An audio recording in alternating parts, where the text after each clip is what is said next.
Hello dears, good night dears. और आपको ढेर सारी शुभकामनाएं डियर, दिवाली की ढेर सारी शुभकामनाएं। आपको दिया जा रहा है आपके लाइफ में और खुश रहे, यही मेरी दुआ है ऊपर वाले से। तो आपके लिए बहुत सारी शुभकामनाएं हैं। और कहते हैं ना कि अच्छा इंसान वही होता है जो सबके लाइफ के बारे में सोचे, चाहे वो गरीब हो, उनके घर में भी दिया जाना चाहिए। तो एक अच्छा इंसान आपको बनना है और एक अच्छे इंसान बनने के लिए आप पढ़ाई कर रहे हैं। सिर्फ अपनी, वो कहते हैं कि अच्छा इंसान वही होता है जो सबके लिए खुशी ढूंढे। चलिए आज हम लोग अपने पॉलिटिक्स क्लास की तरफ चलते हैं।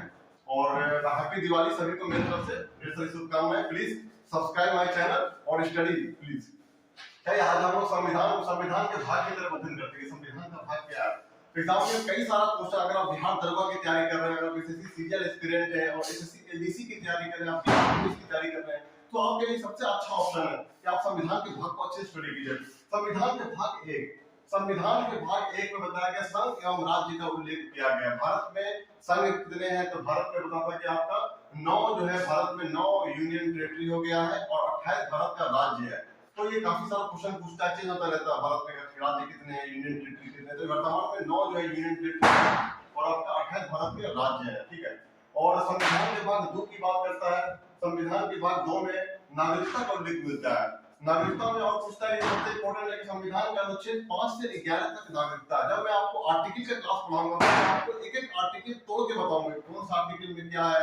आप सिर्फ अभी इतना ही जाने, आपके लिए इतना ही इंपॉर्टेंट है कि संविधान के भाग 1 में संघ एवं राज्य का उल्लेख मिलता है और आर्टिकल जो है 1 से लेकर 4 तक, अनुच्छेद 1 से लेकर 4 तक आपके संघ एवं राज्य का उल्लेख के बारे में ब्यौरा देता है।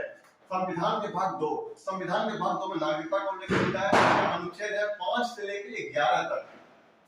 संविधान का अनुच्छेद 3, संविधान का अनुच्छेद 3 जो है आपका मौलिक अधिकार के बारे में बताता है, ठीक है। जो इसका आर्टिकल है 12 से 35, 12 से 35 तक आर्टिकल जो है वो आपका इसका उल्लेख मिलता है, मौलिक अधिकार का उल्लेख मिलता है, ठीक है। संविधान के भाग 4, राज्य का नीति निर्देशक तत्व, जिनका अनुच्छेद है 36 से लेकर 51 तक। जब मैं आपको पूरा डिटेल से आर्टिकल पढ़ाऊंगा तो मैं आपको पूरा एक एक आर्टिकल तोड़ के बताऊंगा, 36 में क्या है, 38 में क्या है, 40 में क्या है। तो अभी मैकेनिज्म और आर्टिकल हमारा नेक्स्ट क्लास है, तो प्लीज आप मेरा क्लास देखते रहिए आगे।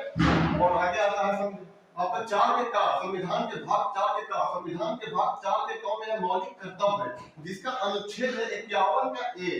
आगे आता है संविधान के भाग 5, संविधान के भाग 5 बताता है कि संघ की शासन की व्यवस्था, कि भारत में सेंट्रल कैसे शासन करते हैं, सेंट्रल में कैसे गवर्नमेंट की व्यवस्था होती है। तो वो किस भाग में है? संविधान के भाग 5 में, जिसका आर्टिकल है 52 से लेके 151। एग्जाम में पूछता है, प्रश्न बनता है कि संविधान के किस भाग में नागरिकता का उल्लेख मिलता है? संविधान के संविधान के दूसरा भाग में नागरिकता का उल्लेख मिलता है। एग्जाम में पूछता है, प्रश्न बनता है कि संविधान के किस भाग में मौलिक अधिकार का मिलता है? संविधान के भाग 3 को मौलिक अधिकार के रूप में जाना जाता है। लेकिन एक क्वेश्चन और इंपॉर्टेंट होता है, संविधान के भाग 3 को, संविधान के भाग 3 को संविधान का मैग्ना कार्टा कहते हैं, मैग्ना कार्टा। एग्जाम में पूछता है, प्रश्न बनता है। मैं बिहार दरोगा का एग्जाम दे रहा था 2019 में, तो ये क्वेश्चन पूछा था कि संविधान के किस भाग को संविधान का मैग्ना कार्टा बोलते हैं? संविधान के भाग 3 को संविधान का मैग्ना कार्टा बोलते हैं।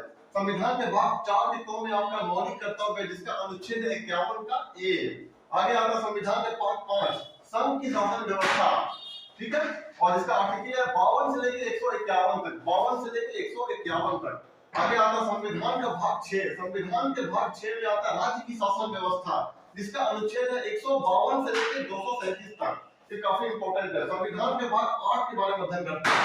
संविधान का भाग 8, संविधान के भाग 8 में है संघ एवं राज्य क्षेत्र, संघ एवं राज्य क्षेत्र, जिसका अनुच्छेद है 239 से लेकर 242 तक। ये काफी इंपॉर्टेंट है। मैं आर्टिकल पढ़ाऊंगा तो वहां पे डिटेल से बताऊंगा, आप आगे देखते जाइए, ठीक है।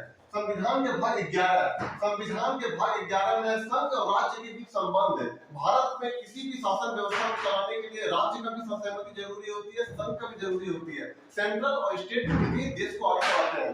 तो संविधान के भाग 11 में क्या है? संघ एवं राज्य के बीच संबंध। संविधान के भाग 14, तो संविधान के भाग 14 में संघ एवं राज्य के बीच अधीन सेवाएं। आपने देखा होगा ऑफिसर 2 तरह के ऑफिसर होते हैं, एक होते हैं क्लास 2 ऑफिसर, जैसे बोलते हैं BPSC, Bihar public service commission. तो उसमें क्या होता है? अखिल भारतीय सेवा जो है 312 में आते हैं बीपीएससी। अब 315 अनुच्छेद में होता है यूपीएससी, जिससे आईएएस बनते हैं, आईपीएस बनते हैं, कलेक्टर बनते हैं। तो ये काफी इंपॉर्टेंट है। संविधान के भाग 14 में है यूपीएससी एंड बीपीएससी। बीपीएससी का आर्टिकल 312 है, यूपीएससी का आर्टिकल 315 है। तो काफी इंपॉर्टेंट है। संविधान के भाग 15 में उल्लेख मिलता है निर्वाचन का उल्लेख मिलता है, जिसका अनुच्छेद 315 से 321 तक है। और आपको संविधान के भाग 17 में उल्लेख मिलता है राजभाषा का उल्लेख मिलता है, जिसका अनुच्छेद 343 से लेकर 351 तक ये राजभाषा का है। संविधान का भाग 17 राजभाषा है।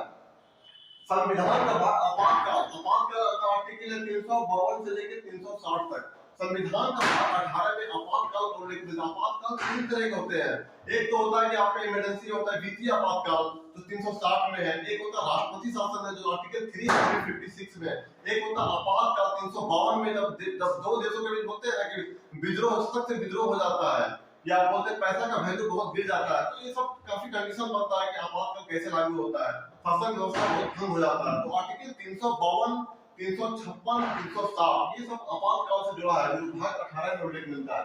संविधान के भाग 20 में संविधान संशोधन जो आर्टिकल 368 में है, जो दक्षिण अफ्रीका से लिया गया है, तो संविधान के भाग 20 में आपका संविधान संशोधन का उल्लेख मिलता है। तो ये काफी इंपॉर्टेंट होता है भैया। आगे आते हैं हम लोग। इंपॉर्टेंट जो भाग होता है वो एग्जाम में पूछता है, प्रश्न बनता है यहाँ से। मैं खुद इंडियन रेलवे में सीनियर क्लर्क की पोस्टेड हूँ, तो मुझे अनुभव है कि क्या पूछता है और क्या नहीं, इसलिए मैंने VBI कर दिया, यानी क्या VBI। तो संविधान का भाग 10 में अनुसूचित जाति और अनुसूचित जनजाति का उल्लेख मिलता है। संविधान के भाग 10 में आता है संविधान के भाग 9। संविधान का भाग 9 में आपका होता है पंचायती राज है, और संविधान के बोलते हैं कि 9 के क में क्या मिलता है, नगर पालिका। संविधान के भाग 9 में है पंचायती राज और संविधान के भाग 9 के क में है नगर पालिका। संविधान के 9 के ख में क्या, संविधान के भाग 9 के ख में है सहकारी समिति, ठीक है। और संविधान के भाग 9 के ख में क्या है, सहकारी समिति। संविधान का भाग 12 में क्या, संविधान का भाग 12 में वित्त, संपत्ति और संविदाएं। एग्जाम में पूछता है, प्रश्न होता है, जब आप बीपीएससी लेवल की तैयारी करते हैं, आप सीजीएल की लेवल की तैयारी करते हैं, आप एसएससी एस्पिरेंट हैं, तो पूछता है कि आपका सहकारी समिति के बारे में पूछता है। संविधान के किस भाग में सहकारी समिति का उल्लेख मिलता है, तो सहकारी समिति का उल्लेख मिलता है 9 के ख में। ये लूसेंट में नहीं है, आप एग्जाम में तभी सफल कर सकते हैं जब आप एनसीईआरटी के बुक पढ़ेंगे। एनसीईआरटी का बुक ही सबसे बेहतरीन बुक होता है किसी के एग्जाम के लिए। हमारे पास कोई बुक नहीं है, मैं सिर्फ एनसीईआरटी का अध्ययन किया हूं, एनसीईआरटी का अध्ययन करके मैं पढ़ाता हूं। मैं ना मेरे पास बुक है पढ़ाने के लिए ना ब्लैक बोर्ड है, मैं खुद एनसीईआरटी से अध्ययन किया हूं, मैं आपको पढ़ा रहा हूं। संविधान के भाग 9 के ख में सहकारी समिति है। संविधान के भाग 12 में है संपत्ति एवं संविदाएं।